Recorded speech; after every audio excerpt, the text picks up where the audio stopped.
Préparez-vous à plonger dans les abysses sombres et mystérieuses de notre passé marin et à découvrir des secrets d'histoire que l'école ne vous a jamais dévoilés. Accrochez-vous bien, ça va secouer. Comment réagiriez-vous si tous les habitants de votre pays se mettaient un jour dans un état d'hystérie aiguë et de transe et que tout le monde se mettait à danser sans interruption?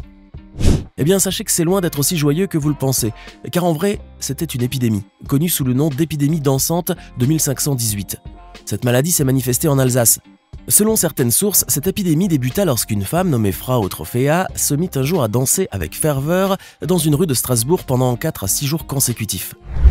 Une semaine plus tard, une trentaine de personnes l'ont rejointe, puis le nombre de danseurs augmenta de jour en jour. Au bout d'un mois, près de 400 personnes avaient rejoint la danse.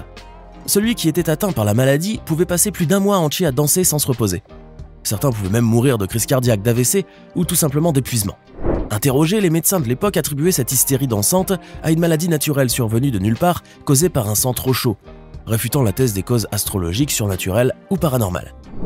Pour contrer ce phénomène étrange, les médecins avaient prescrit non pas des saignées, comme il était d'usage à l'époque, mais un accompagnement des malades. En effet, sous ordre des médecins, les autorités ont fait construire une scène en bois dans un marché au grain où pouvaient danser les malades sans interruption jour et nuit, jusqu'à ce que mort s'en suive.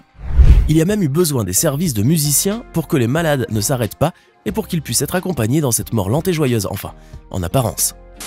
Savez-vous d'où vient l'anglais? Savez-vous de quel pays il tire ses origines? Bah non, pas de l'Empire britannique, sinon ça aurait été trop facile comme question. L'anglais a été apporté sur l'île de Bretagne par les tribus germaniques venues s'y installer et qui avaient à l'époque des dialectes anglo-frisons. Ces derniers se sont vus fortement influencés par les différentes langues des colons scandinaves et normands, ainsi que par ceux du nord de la France. Ajoutez à ceci quelques emprunts au grec ancien et au latin qui ont contribué aussi à enrichir la langue et son lexique. Non, vous ne rêvez pas, l'anglais a bien un peu de latin en lui. Ainsi, tout ce beau mélange donne l'anglais que vous parlez aujourd'hui. Connaissez-vous l'histoire de Christophe Colomb? Bien sûr, me direz-vous.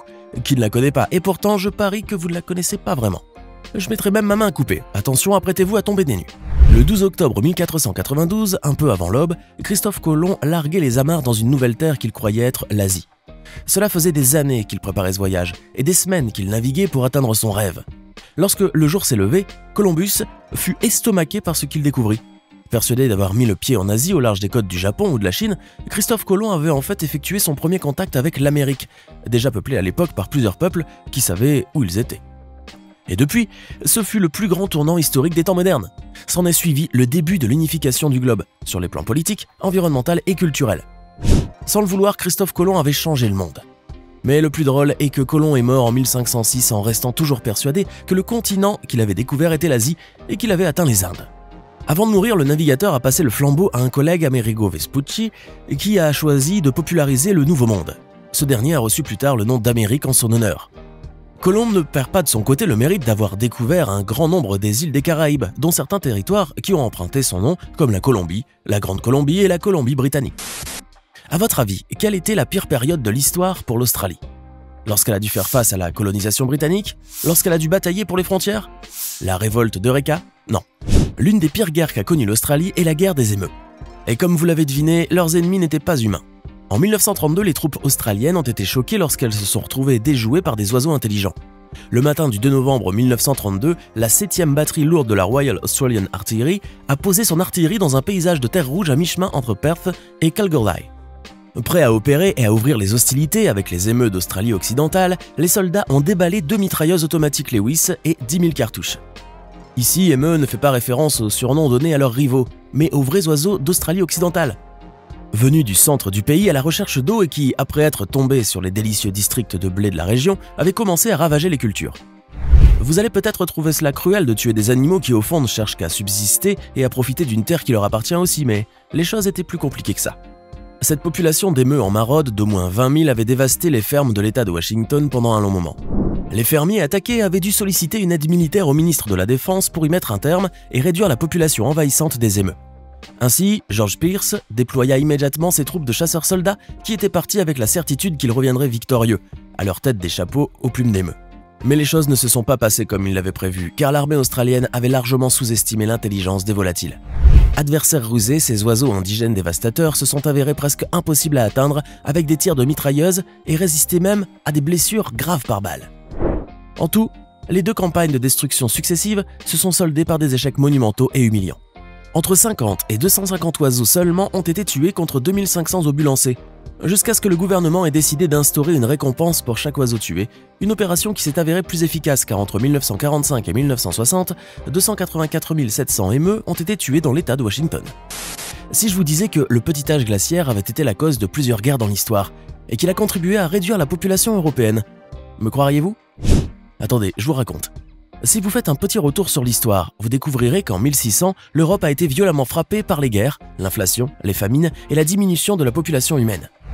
Si beaucoup d'historiens attribuent ces décennies tragiques aux difficultés croissantes entre le féodalisme et le capitalisme, une récente étude a prouvé qu'un autre facteur avait contribué à tout ceci, et il s'agit de la période la plus froide de l'histoire.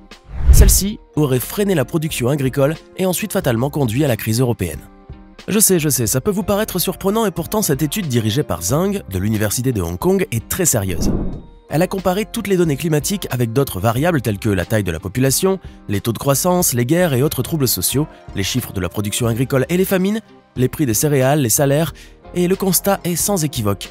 Les pénuries alimentaires et les problèmes de santé ne sont apparus et ne se sont aggravés que vers cette dite période au cours de laquelle les saisons de croissance se sont amoindries et les terres cultivées ont diminué.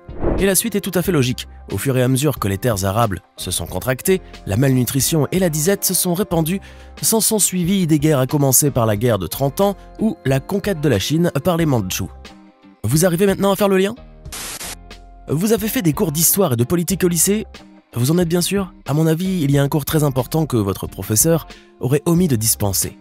Il vous a peut-être parlé du général Washington et de ses problèmes avec l'Empire britannique, mais il ne vous a jamais parlé de ses problèmes de dentition. Vous pourriez penser que je blague, mais pas du tout, je suis très sérieux. Un jour, les Britanniques ont été surpris de trouver un message du général Washington daté du 29 mai 1781. Alors qu'ils étaient enthousiastes à l'idée de trouver une localisation de l'armée continentale ou les instructions pour un espion ou encore un trésor enfoui quelque part, ils l'ouvrent et restent estomaqués par ce qu'ils voient. George Washington a besoin de tenailles pour attacher le fil de ses dents, qui en plus devait être nettoyé au grattoir. Initialement, la lettre capturée par les Britanniques était destinée à atteindre l'un des dentistes du général, le Dr John Baker. En effet, ce dernier était l'un de ses hommes les plus rapprochés puisque Washington a eu de sérieux problèmes de dentition durant toute sa vie. Des caries dentaires, des abcès et autres affections buccales qui ont été une source de grande douleur et même d'embarras pour lui. Il s'est fait arracher une première dent à l'âge de 24 ans, malgré ses efforts acharnés pour prendre soin de ses blancs nacrés. Sa dentition était défectueuse, ce qui l'obligeait à garder très souvent la bouche fermée, à parler entre ses dents, ou du moins ce qui lui en restait, et ses sourires étaient généralement malheureux. Pas très charismatique tout ça. À 49 ans, Washington portait déjà de fausses dents câblées autour de celles qui lui restaient et ses prothèses lui gonflaient exagérément les lèvres, ce qui était très handicapant pour lui. Tout le monde ne le sait pas, mais au cours de sa présidence, il ne lui restait qu'une seule dent, qu'il a finalement perdue. En tout cas, on ne peut pas dire qu'il a croqué la vie à pleines dents. Avant de continuer, n'oubliez pas de cliquer ici pour vous abonner si vous aimez cette vidéo et d'activer toutes les notifications pour ne rater aucune de nos prochaines vidéos. D'après vous, qui a inventé la plomberie? Les Romains, me direz-vous? Eh bien pas du tout. Maintenant que vous êtes tombé du haut de votre chaise, rasseyez-vous et écoutez ce petit cours d'histoire très intéressant. Il semblerait que la plomberie trouve son origine en Égypte antique environ au 3e millénaire avant Jésus-Christ. À l'époque, les Égyptiens se seraient servis de vieux tuyaux en cuivre dans la construction de leurs pyramides. En témoignent les tuyaux vieux de 4500 ans trouvés récemment. Vers le 2e millénaire avant Jésus-Christ, la Grèce antique vouait alors un culte pour l'eau et pour les divinités protectrices de cet élément, ce qui l'a un peu poussé à créer de multiples réseaux de tuyauterie pour alimenter toutes les fontaines des villes. C'est effectivement les Romains qui ont contribué en premier à développer le système de distribution de l'eau. Et comme ce métier n'a jamais cessé de s'améliorer au cours des siècles, notamment avec l'invention de plusieurs éléments de plomberie, tels que la vis sans fin, la chasse d'eau ou le robinet par George Fensel, l'art de la plomberie s'est répandu au-delà des frontières. Mais il est indéniable qu'aujourd'hui, tout le mérite revient aux Égyptiens qui, sans eux et leur ingéniosité de l'époque, la plomberie n'aurait certainement pas été ce qu'elle est aujourd'hui. Maintenant, dites-nous dans les commentaires ce que vous pensez de ces choses que l'école ne nous enseigne pas et qu'elle devrait normalement nous apprendre. Et si vous voulez voir une autre de nos vidéos, cliquez ici.